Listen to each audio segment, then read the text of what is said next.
Let's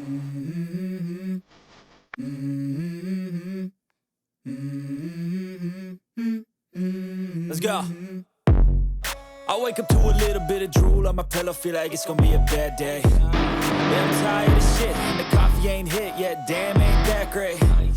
I don't wanna go to work, cause my boss is a jerk, and I'm not even that paid. I need a change in my life, cause I don't feel alive, and there's nothing that makes me happy. Hold my beer for a minute, I'm about to quit my job, cash in for a ticket. I'm going on a trip, and I don't plan to visit. I'm gonna stay there till I feel like I'm winning, and this is just the beginning. I need a big change, help me feel like living. I need a big swing, home runs I'm hitting, and I'll never look back, moving on till I get it. Yo, what's up? Good morning guys. Another day, another ride na naman tayo. May biyahe tayo ngayon. Ngayon ay pupunta tayo ng Infanta, Quezon. Pero may mga kasama tayo ngayon. Yung mga tropa natin na katrabaho natin. Ang meet up ay sa may bandang Kalawan, Laguna na. Papasok na ako ng Kabuyaw. Yan, napakaliwanag ng Kabuyaw. Ang ganda na ng Kabuyaw ngayon. Dati napakadilim nito. Pero ngayon napakaliwanag na. Hindi mo na kailangan gumamit ng MDL. So ngayon, 5:19 na. Umalis ako. Halos, past 4. Ngayon lang ako nag-open ng video. Gawa nung napakadilim pa kanina. Pangit pa mag-video. Ngayon, medyo nagbubukang liwayway na.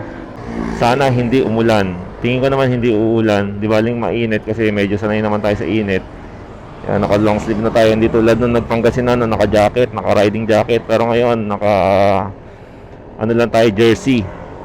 Yan, 14 custom jersey. So ngayon, biyahe na uli tayo. Let's go. Sana maging mapayapa ang ating biyahe. Walang aberya. Today is Sunday. Ayun, ang sarap yung biyahe, maluwag. Tapos puro riders na nakikita ako sa daan. Ang dami kong kasabay. Update ko na lang kayo mamaya guys. Let's go. Yo, what's up?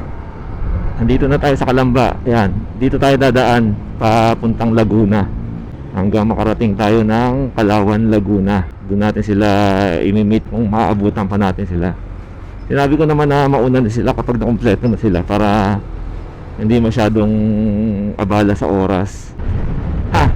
Hindi na natin sila inabutan. Dito sana meet up sa Jollibee. Sa Jollibee Puy Puy.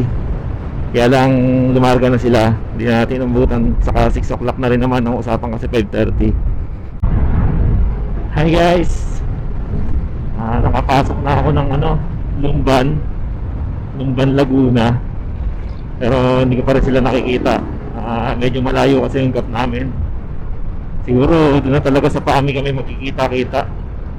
Doon na sila. Doon kasi yung last na antayan, yung meet up. Bago lumiko na papuntang Santa Maria tapos Infanta. Update ko na lang kayo kapag nagkita na kami ng mga kasama ko. So ngayon wala pa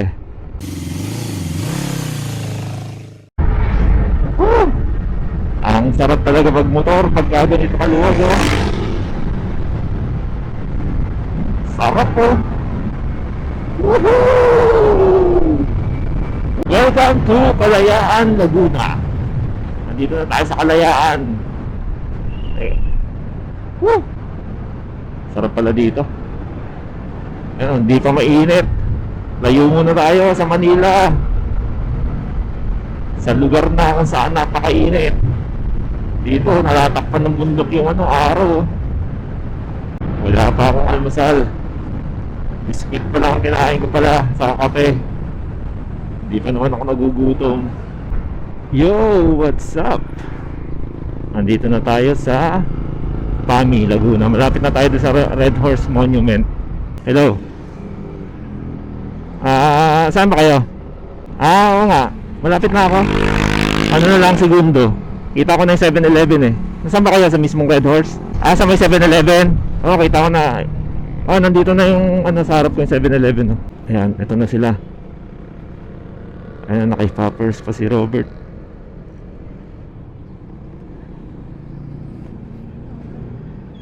Papagas lang ako para Ha? Meron doon, makalapas ng konti, Shell. Dito? Hindi, doon sa bago tayo lumiko. Bago tayo lumiko, kalampasan ng konti. Ah, sige, sige. Pagas muna tayo guys bago tayo lumiko.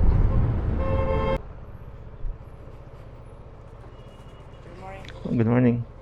Ano, full tank? Pula? Yung pula. Oo. Larga na kami. Bali, 5 motor kami. Puntahan namin ng falls ng Infanta. Pwedeng Kakawayan Falls, isa yun sa mga pinagpipilian namin, or yung Hidden Falls. Ngayon binabagtas na namin tong kabaan na road. Hindi ko alam kung anong lugar to eh, pero maganda, malilim, tas malamig pa. Sabagay, maaga pa naman. Yan, kita na dito ang windmill, oh. So update na lang namin kayo kapag medyo nakaakyat na kami na sa may Marilaki. Part ka rin siya ng Marilaki, yung highway na yun. Let's go! Nakadaan na ako dati dito nung kami ni Mrs. Maputik.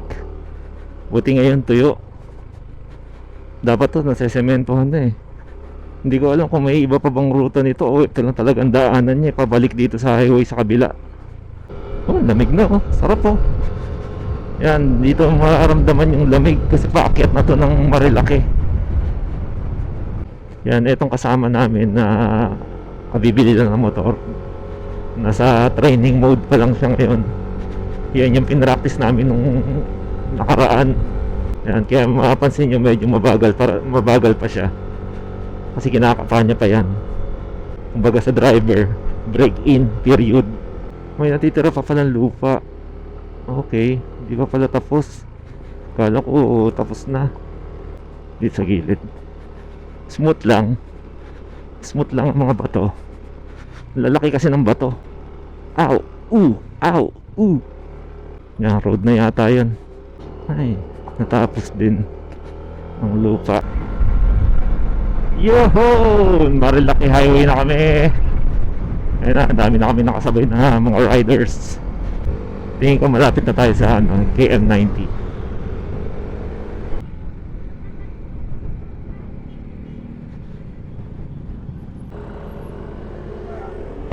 Dami talaga pag weekend. The best pa rin ng weekdays. Tsagain mo lang talaga ang kalsada ng weekdays. Dahil maraming sasakyan. Ayan yung KM90 restaurant to. Yan. Lamig, oh. Ang sarap talaga. Niyayakap pa ng ulap yung bundok, oh. Yan, oh. Yan ang hindi nyo mababayaran, di ba? Tapos ang lamig, parang Baguio, grabe, oh. Di makakalaing summer dito eh. Talaga namang pag pumunta ka dito eh, ito yung masasabi mong habang nagmumotor kayo nakangiti ka. Ayan. Hindi yan mapapalitan ng pera, yung mga ganyang happiness. Although kailangan mo ng pera syempre kapag pumunta ka sa mga ganitong lugar. Pero yung sasabihin mong puro trabaho ka, trabaho, bahay, tapos hindi mo bibigyan ng oras yung sarili mo, eh talo ka doon. Unang-una, kapag nagkasakit ka, hindi ka naman sagutin ng company. Hindi ka sagutin ng company. Magpapail ka pa ng leave, altas ka pa sa sahod mo. Yun ang mangyayari. Ang ganda, oh. Napapataas naman ng kamay yung si Eder eh. Ang ganda nito, oh. Ito, pine trees. May mga pine trees na dito. Tama ba ako kung pine trees to? Hindi kasi ako maalam sa ano eh. Hindi ako marunong sa mga puno eh. Tingnan mo naman yung mga puno sa gilid ng kalsada, oh. Kumatakip sa kalsada para hindi mainit. Chill ride lang kami, chill ride. Enjoy lang natin ang view. Sea of clouds na yata dito eh. Oh, ang ganda, oh, wow. Mata KM105 campsite.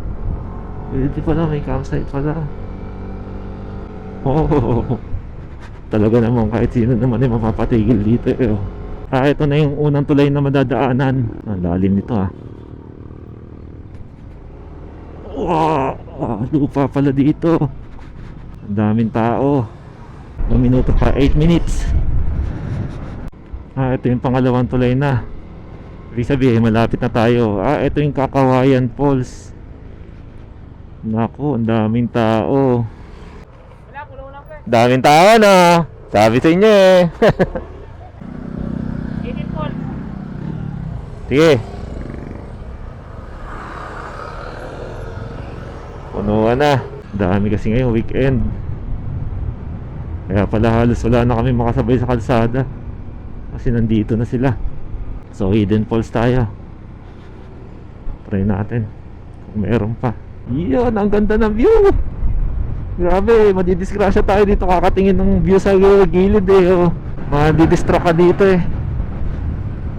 Para tayo na sa Benguet. Ito yung sumunod na tulay.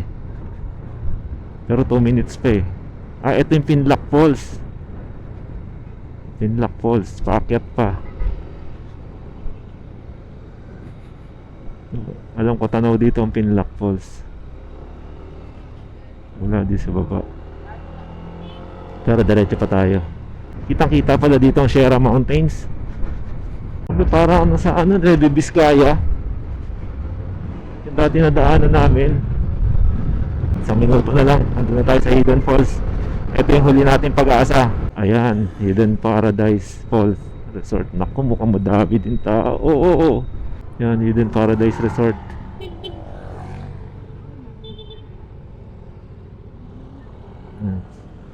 Akit na yung mga kasama natin. Okay.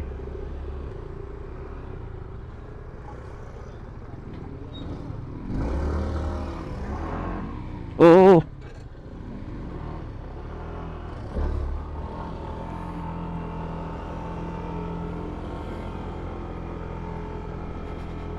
Chill lang, chill.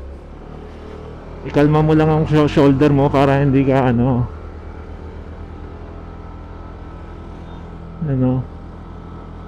kalma mo lang. Ba't naglalakad na sila? Kami nakamotor. O yung mga nakasasakyan. Bert! Saglit. Brake mo. Brake lang.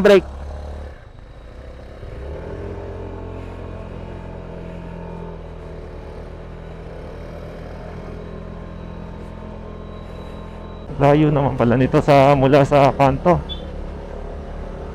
Sana may bakante pa.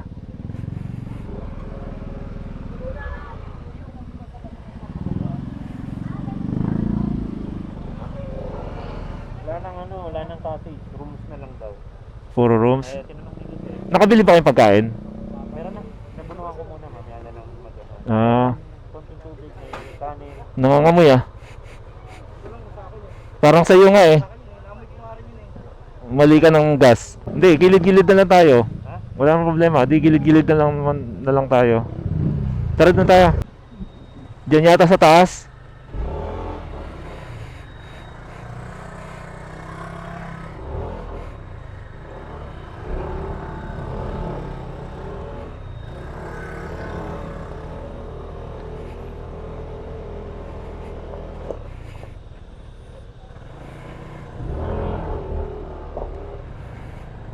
Nangangamoy.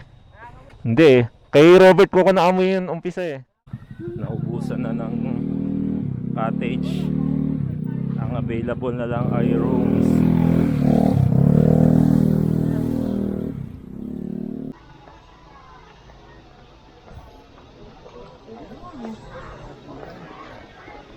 Dami nililigo.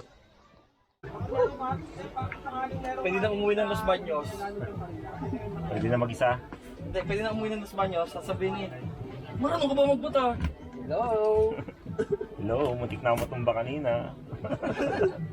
Abeto. Nag-ilang ako doon. Tinuloy ko na, nailang ako doon sa yung medyo ramdam ko na sumusunod yung katawan ko. Natakot nga ako doon sa mga naglalakad eh. Tapos parang muntik mo pa masagasaan yung may dala ng baby. Yung may stroller. Stroller. Pagkabigilan naman, okay lang yun. Okay lang sagasaan yung baby. Kasi yung stroller.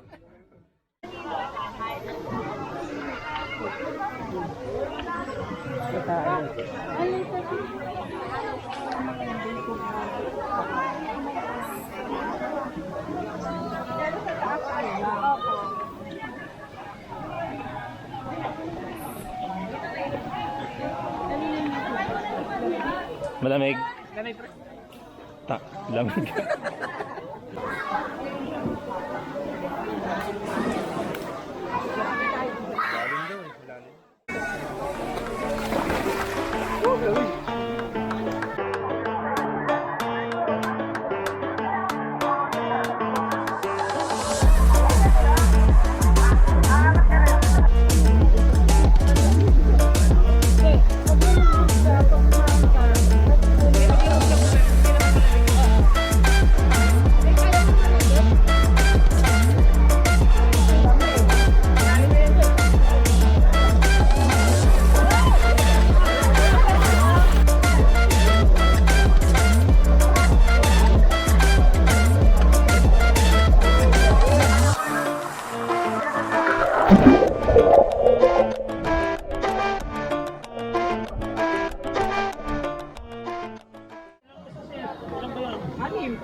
Napaano naman ako.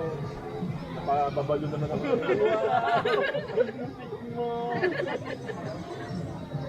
Takbos kayo naman yata dito.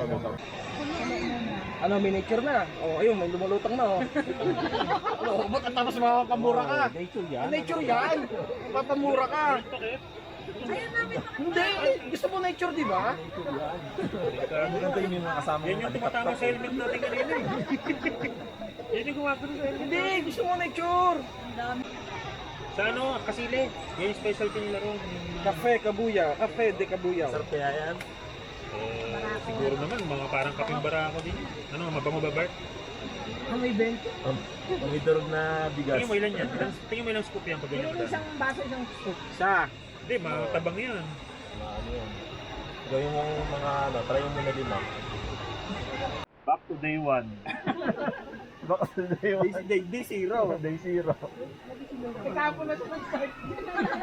Tapos na ganun pa kanina, araw-araw reset na. Hindi, ano mo lang. Ma'am, ang ganun sakit.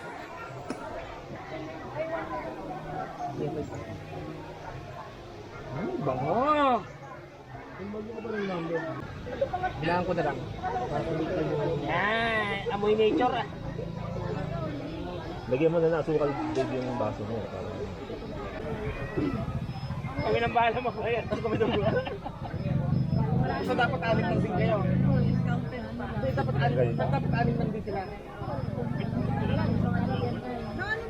Ano, nanghamok na lang. Hirap na ka mag-order eh. Sarap na nga yung clutch eh. Bilig ko ka, iniisip ko, tinatawa ka na naman ni Bill sa paglikod na yun. Dito ba yun? Dito.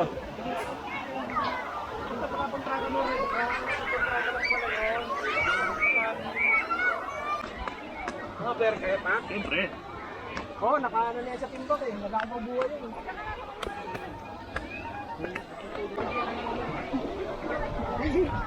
Ano ba kaya pa? Hindi mo mainit sa paa yan? Ano? Hindi mo mainit sa paa? Ano? Spanish bread. Bukas cheese bread. Puro tinapay na. Ang ganda dito. Sarap dito hapon, no? Kung bawal malapit ka.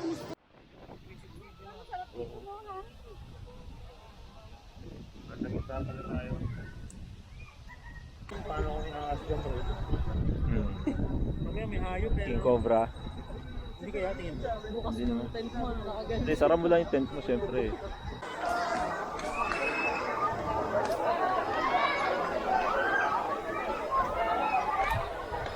Beauty ko sa kanya.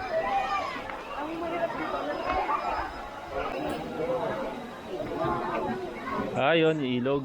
Siguro yun yung pinaka ano na yung tapon na ano. Yun yung pinaka tapon ng ano.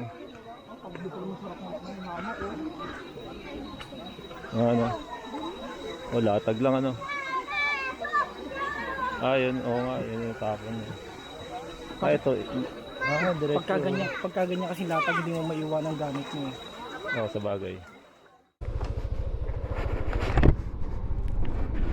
Let's go, so go! Uwi na!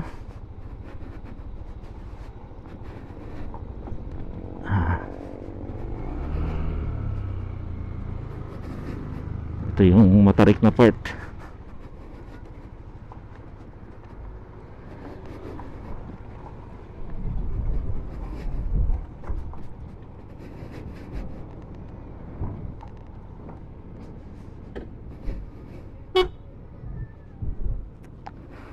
Let's go, General Nakar. Welcome, Arc. Taas na ito. May namimitik di pala dito. Medyo mainit dito sa part na to kasi medyo papalapit na kami sa dagat.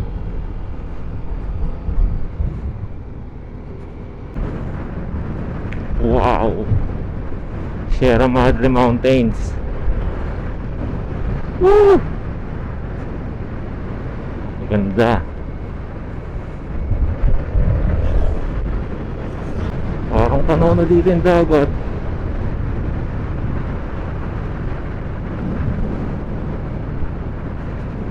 Puro pala bengkingan to, puro bengkingan.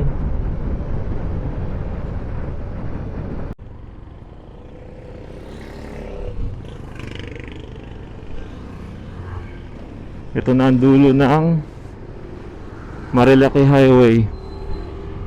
Nakarating din namin ang dulo ng Marilaki Highway. Yo, what's up? Malapit na kami sa arko ng General Nakar, Infanta, Quezon. Ang vibe dito sa lugar na to, ang itsura nito parang sa sa Alaminos, Pangasinan. Nung pinunta namin na nakaraan sa beach, parang ganito, mainit, tas may bundok sa harap mo. Ito na yata yung arko ng General Nakar. Ito na nga yun. Ayun, ang ganito. Ito ang river.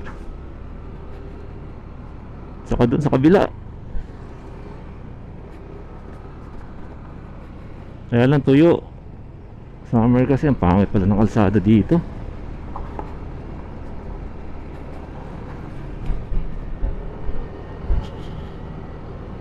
Maligayang pagdating, General Nakar, Quezon. Sir, tanong ko lang po mga taga-saan po sila, sir. Sa Manila. Saka Laguna. Saan po ang punta nila, sir? Dito lang, magpipicture lang kami dito sa arko, tapos babalik din kami. Akala ko po mag-entry po sila sa Ah, hindi. Dito, pa-picture lang kami. Oh, yeah. Thank you, ah. Tapos na kami makapagpa-picture dito. Lalarga na kami. Pauwi na. Napuntahan din ang dulo ng Infanta. Ang ganda, oh. Riverside.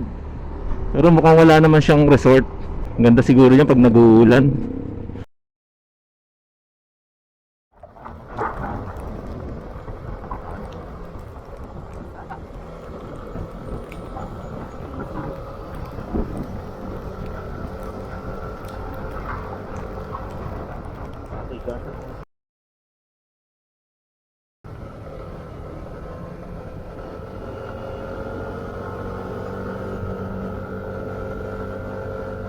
Yan. Iwalay na ako sa kanila. Ako na ako. Kasi sila ang gawin nila Laguna. Ako na pa Manila.